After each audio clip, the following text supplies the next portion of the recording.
सुमित जी, ये जो अब आजकल फेस्टिवल्स चल रहे हैं, बैसाखी का भी है, नवरात्रि का भी है, और रमजान में भी जो है वो सारे हमारे जो हर जगह पे जो रिलीजियस गैदरिंग्स हो रही होती हैं वो मानने के लिए भी तो कोई तैयार नहीं होता, चाहे पाकिस्तान हो चाहे भारत हो।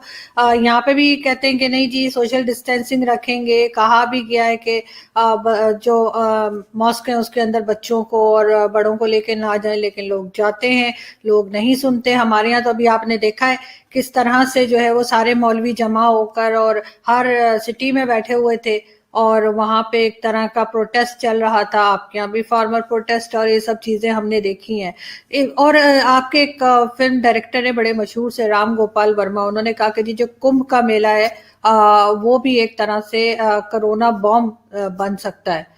तो इन सब चीजों को कैसे आप रोकने का सोचे आपने? कैसे मना करेंगे कि गैदरिंग्स ना करें? कैसे मना करेंगे कि जो फेस्टिवल्स चल रहे हैं उसको घरों में लोग रह के मनाएं? कोई सख्ती करी जाएगी तभी होगा ये। आराम से वैसे सुनने वाली कौम है नहीं हमारी आपकी, कुछ करना पड़ेगा। देखिए आरजू जी, सीधी सी बात है, इसमें मैं आपको बताऊं, ये जितने भी आपने एग्जाम्पल दिए काफी अच्छे थे। और अभी अगर हम नवरात्रों का भी देखें, आजकल चल रहे हैं, मेरा भी व्रत है, पर जो अगर मैं देखूं मंदिर वगैरह में भी कोई एक्टिविटी ज्यादा है नहीं। मैं गया था तो ज्यादा एक्टिविटी है नहीं। अब देखिए, मुझे बताइए कौन सा ऐसा गवर्नमेंट, कौन सी ऐसी पुलिस, कौन सी ऐसी मिलिट्री है जो 130 करोड़ लोग कंट्रोल कर ले? नहीं, संभव नहीं है, किसी गवर्नमेंट के लिए संभव नहीं है। ये जो हम, चाहे मैं हिंदू हूँ, मैं मुसलमान हूँ, मेरे को यहाँ मस्जिद में जाना, मेरे को मंदिर जाना, फर्क तो इतना ही है ना, जाना तो भगवान के घर ही, खुदा के घर ही जाना है। और एक चीज आपने, before I answer the question, ये वाला वायरस जो है ये बच्चों पे भी इफेक्ट करता है। लास्ट वायरस में हम खुशकिस्मत थे, बच्चों पे वो इफेक्ट नहीं करता था। ये वाला वायरस बच्चों पे भी इफेक्ट करता, तो इसलिए हमें और भी ज्यादा केयरफुल रहना चाहिए बच्चों को लेके। तो मैं सबसे रिक्वेस्ट यही करूंगा, आप जहां भी है, आप इस वायरस के साथ रिस्क मत लीजिए। बायोलॉजिकल वेपन है ये, कोई आम वायरस नहीं। किसी, मुझे बताइए कौन सी सर्दी, कौन सा नजला, कौन सा जुकाम है जिसने दुनिया को घेर लिया हो और ऐसे घेरा हो? आज तक नहीं हुआ ना, हमने तो देखा ही नहीं, सुना ही नहीं जी कभी। अब आपके सवाल का जवाब दीजिए। देखिए जी, 130 करोड़ की जनसंख्या को कोई कंट्रोल नहीं कर सकता। अब दिक्कत क्या, अब लॉकडाउन करें, आप पूरे कंट्री को लॉकडाउन करें तो बोलेंगे जी इकोनॉमी खराब हो गई, लोग भूखे मर गए, पेट पे लात पड़ गई। कोई बोलता है जी हमारे यहाँ तो एक केस भी नहीं है, मेरी दुकान क्यों बंद करा दी आपने? अब जो प्राइम मिनिस्टर साहब ने थे, मोदी जी ने बोला कि ज्योग्राफिकल अप्रोच। अब जैसे हमारे यहाँ 700 कुछ डिस्ट्रिक्ट है, जिस डिस्ट्रिक्ट में दिक्कत है पहले उनको अलग कीजिए, वहां जिस शहर में दिक्कत है उसको अलग कीजिए। अब जैसे कहीं जगह हमने नाइट कर्फ्यू लगा, जैसे जहां मैं रहता हूँ हरियाणा में, तो यहाँ रात को नाइट कर्फ्यू 10 बजे से सुबह 5 बजे तक। दिल्ली में अभी सीएम केजरीवाल जी ने बोला जी जो वीकेंड कर्फ्यू। तो मैं भी अभी टीवी शो पे था हमारे नेशनल मीडिया पर, मैंने उसका सपोर्ट किया। मैंने कहा देखिए, आपको बुरा लग रहा होगा, आपकी दुकान 2 दिन बंद होगी, मुझे भी तकलीफ है, मैं भी आपके साथ हूँ, बट भाई ये अच्छा है रादर दिन 3 हफ्ते बंद हो जाए। अगर हम इनको 2 दिन बंद नहीं करेंगे, 3 हफ्ते, फिर 3 हफ्ते का लॉकडाउन है। आपको पता है ये 21 दिन का सर्कल तो है ही ना इसका। अगर आपको कोई भी इफेक्टिव चीज करनी है, 14 से 21 दिन से कम कोई इफेक्ट नहीं देता, तो आपको 21 दिन का सीधा सीधा इसमें हिसाब किताब बनेगा। तो मैंने कहा कि अभी हमें समझना है कि हमारी जरूरी मूवमेंट है या is it a necessary movement और अननेसेसरी मूवमेंट, ये कॉल हमें लेनी। देखिए होगा क्या, मान लीजिए भगवान न करे मैं इन्फेक्ट हो गया, मेरे परिवार इन्फेक्ट होगा, मेरी कम्युनिटी इन्फेक्ट होगी जहां मैं रहता हूँ, वहां भी 2-4 लोग इन्फेक्ट करूंगा। तो ये, अब ये मोदी जी तो मुझे नहीं बताएंगे ना भाई तुम वहां मत जाओ, उस गैदरिंग में मत जाओ। उन्होंने एक ऑडियंस, उन्होंने एक एडवाइजरी दी है, उसको हमें फॉलो करनी चाहिए। सबसे पहले हमारी सुरक्षा की जिम्मेदारी हमारी है, पर्सनल, फिर मेरी फैमिली, फिर मेरा कम्युनिटी। ये हर एक का दायित्व बनता है, क्योंकि ये किसी एक व्यक्ति विशेष की प्रॉब्लम नहीं है। अगर लोग इसको ऐसे समझे भाई मैं अपनी सुरक्षा का जिम्मेदार हूं, मुझे बताइए कौन सा ऐसा मेडिकल सिस्टम है, कौन सा ऐसा वो है कि जहां अगर लाखों में केस आने लगे रोज, कौन सा, हर कोई सिस्टम हिल जाएगा जी। अगर हम, जैसे हम टेलीकॉम की बात करते हैं, हमने जी 10 करोड़ कनेक्शन बांट दिए, हम ये मानते हैं, कंकरेंस एक वर्ड यूज किया जाता है कि कभी भी 3 से 5% एक्टिव होंगे, तो भाई इतने लाख कनेक्शन कनेक्ट हो तो उतने हम पेयर्स लगा देते हैं। आजकल पेयर तो क्या डिजिटल आग हो गया सारा, बाकी इतने हमने फोन बांट दिए। अब इंश्योरेंस कंपनी लीजिए आरजू जी, अगर 80 लाख लोगों ने इंश्योरेंस किया और 80 के 80 लाख मर गए, इंश्योरेंस कंपनी तो खत्म। तो एस्टिमेट तो ये कि 1-8% लोग मरेंगे, 99 को कुछ नहीं होगा। टेलीफोन में भी ये है, 2% लोग यूज करेंगे। जहां हर बिजनेस, हर facility is based on concurrence, एक लोड फैक्टर एस्टिमेट किया जाता है।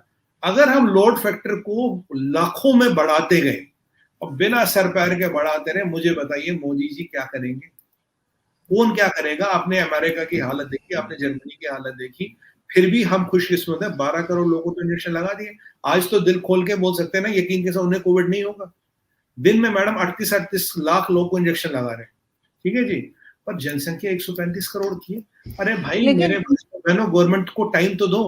आप डिसाइड करो ना, आपको रमजान में जाना है नहीं जाना, आप डिसाइड करो आपको मंदिर जाना है नहीं जाना, आप डिसाइड करो आपको कुंभ में जाना है नहीं जाना, आप डिसाइड करो आपको पॉलिटिकल रैली में जाना है नहीं जाना, क्योंकि जान आपकी है, जिम्मेदारी आपकी है। आपकी पहली जिम्मेदारी है क्या? पॉलिटिकल रैली या अपनी फैमिली? आप बताइए मुझे। अपनी फैमिली है ना। First you are responsible for yourself, your family, your community, then your political affiliation. Election होते रहेंगे, चीजें चलती रहेंगी।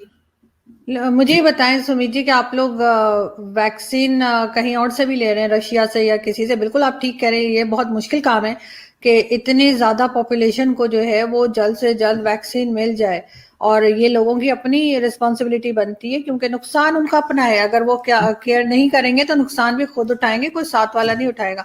लेकिन फिर भी मैंने सुना है कि रशिया से या कहीं से इंडिया वैक्सीन भी ले रहा है, तो इसकी क्या रीजन है? आप तो खुद वैक्सीन बना रहे हैं, लेकिन एक आपके यहाँ का कहना चाहिए। कुछ लोग ऐसे भी हैं जो ये कह रहे हैं कि जी वैक्सीन पहले अपने लोगों को देनी चाहिए थी, बाहर बांटने में, नौटंकियां करने में या अपना नाम ऊंचा करने के चक्कर में गवर्नमेंट ने जो है वैक्सीन बाहर इतनी ज्यादा बांट दी या दे दी, जिसको भी एज अ गिफ्ट समझ लें या कुछ भी दूसरी कंट्रीज को, कि अपने लोगों के लिए कम पड़ गई। ये तो सर हर जगह कहा जाता है, हर रिलीजन में कहा जाता है, इवन इस्लाम में भी। मैं जैसे रमजान है और इसमें जो ज़कात, एक आपको शायद पता हो कि ज़कात का सिस्टम है, तो उसके लिए भी कहा जाता है कि पहले अपने आसपास वालों को, अपने लोगों को दो, फिर उसके बाद अगर उनको जरूरत ना हो तो आगे। तो आप लोगों ने पहले बाहर बांट दी, अब आप लोगों को खुद को खरीदनी पड़ रही है। तो आप एग्री कर, आप तारीफ ही करेंगे वैसे मोदी जी की, आपने ये नहीं कहना कि उन्होंने गलत किया है, लेकिन नहीं फिर भी मैं कह रही हूँ कि क्या समझते हैं आप? नहीं, मैं आपको लॉजिक बताऊंगा। देखिए, जो स्पुतनिक 5 रशियन वैक्सीन है, वो डॉक्टर रेड्डीज लेबोरेटरी जो है उनको मिला है, वो बनाएगी इंडिया में, क्योंकि इतनी बड़ी लेवल की जो मैन्युफैक्चरिंग है रशिया में नहीं हो सकती और इतने कॉस्ट पे नहीं हो सकती। वो भी क्लिनिकल ट्रायल्स में उनका नंबर था। कल उनको एक इमरजेंसी अप्रूवल मिल गया, क्योंकि उनके जो रिजल्ट्स आए थे अच्छे थे। स्पुतनिक 5 इंडिया में बन रही है, डॉक्टर रेड्डीज है, आपने नाम सुना होगा, हैदराबाद बेस्ड कंपनी, वही बनाएगी, वही दुनिया भर में बांटेगी। हमने उनको अप्रूवल दे दिया। तो इसका पहला पॉइंट ये है आरजू जी की, ऐसा नहीं कि जो बाहर की वैक्सीन है, जो इंडिया के बाहर की चीज है, वो हमने जी बिल्कुल बिल्कुल इसको हाथ मत लगाओ, ये सब बेकार है, ऐसा कुछ नहीं है। रशियन वैक्सीन ठीक है, हमने अप्रूवल दिया। 5 वैक्सीन और अक्टूबर से पहले आ जाएंगी, जिनका जो अभी 3rd स्टेज में है, किसी के क्लिनिकल ट्रायल्स वगैरह चल रहे हैं। अब आपका सवाल आया कि भाई लोगों को बचाने का। देखिए आरजू जी, पहली वैक्सीन किसको लगी? पहली वैक्सीन लगी डॉक्टर को, किसी भी कंट्री, ठीक है जी, पुलिस वाले को, एक मीडिया वाले को जो माइक लेके इधर उधर दिन भर घूमता है अपनी जान की परवाह न करते हुए।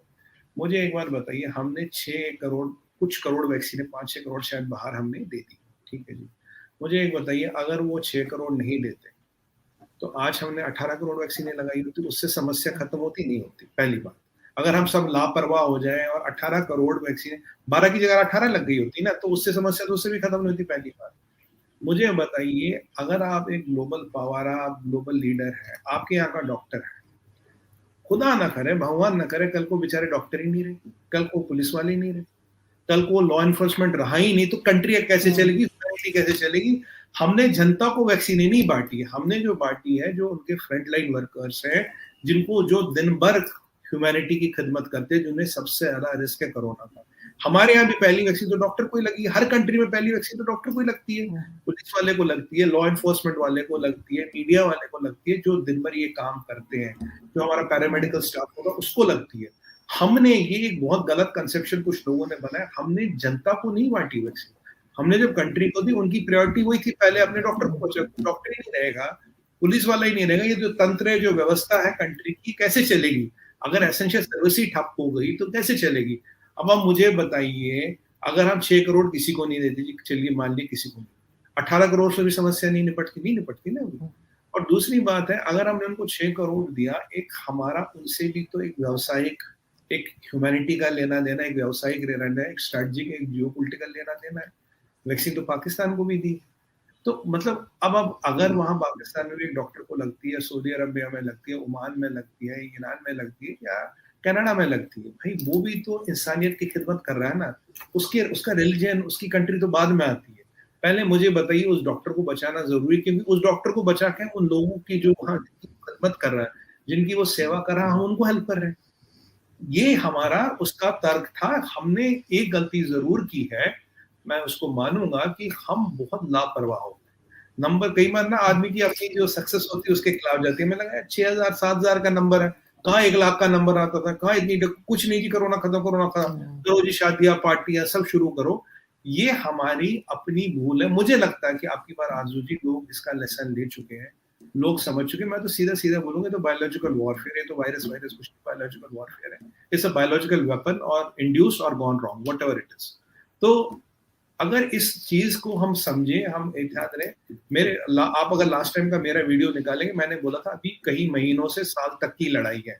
मैं फिर वही वर्ड, कई महीनों से साल तक की लड़ाई है। ये इतनी आराम से जाने वाली बला नहीं है। देखिए, जब मुझे वैक्सीन लग जाएगा तो मेरे को तो 80-90% कोरोना नहीं होगा, होगा भी तो माइल्ड होगा। जब तक वो स्टेज नहीं आती आरजू जी, उस दिन मैं बोलूंगा हाँ जी हम सेफ है। अच्छा, एक और इसमें मुद्दा ये आता है कि वैक्सीन की लाइफ कितनी है। कोई कहता है 6 महीने, कोई कहता है 1 साल है। मान लीजिए मैं कहता हूँ 1 साल है, तो साल भर में मुझे एक और वैक्सीन लगना। तो आप देखिए 6-7 बिलियन वर्ल्ड की पॉपुलेशन है, 7 बिलियन इंटू 14 बिलियन डोजेज